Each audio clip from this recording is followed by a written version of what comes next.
आजच्या व्हिडिओमध्ये आपण मुलांबरोबर एक छानसा प्रयोग करणार आहोत। या प्रयोगात मुले वेगवेगळ्या प्रकारच्या वस्तू पाण्यात टाकतील आणि ती वस्तू बुडते की तरंगते ते पाहतील।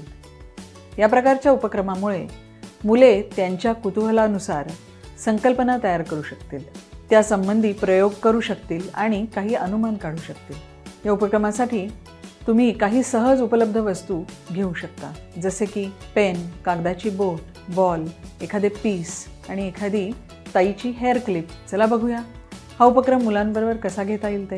उपक्रमाच्या सुरुवातीला ताई समोर ठेवलेल्या वस्तू मुलांना दाखवते आणि त्या वस्तू पाण्यात बुडतील की तरंगतील याबद्दल अंदाज लावायला सांगते। एका मुलीला त्या वस्तूंपैकी दगड हातात देऊन ताई विचारते की तो दगड बुडेल का तरंगेल।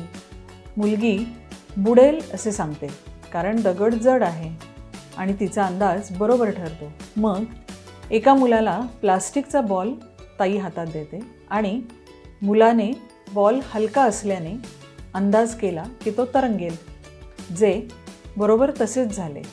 केसाला लावायची क्लिप पण ताई एका मुलीला देते आणि मुलगी अंदाज करते की ती क्लिप पाण्यात बुडेल, कारण जड आहे, आणि तेही तसेच झाले। शेवटी ताईने आधी बनवलेली कागदाची बोट ताई दाखवते आणि नंतर ती तरंगणार की बुडणार हे विचारते। मुले जरा गोंधळतात आणि विचार करत बसतात। ताई तेवढ्यात प्रत्यक्ष कृती करते आणि मुलांना बघायला सांगते, तर ती बोट तरंगलेली असते।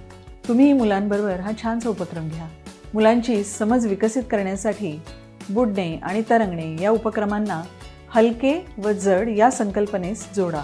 मुलांना पाण्याबरोबर इतरही प्रयोग करू द्या, जसे की विविध रंगांपासून नवीन रंग बनवणे इत्यादी। पुन्हा भेटू एका नवीन उपक्रमासह एका नवीन व्हिडिओमध्ये। धन्यवाद।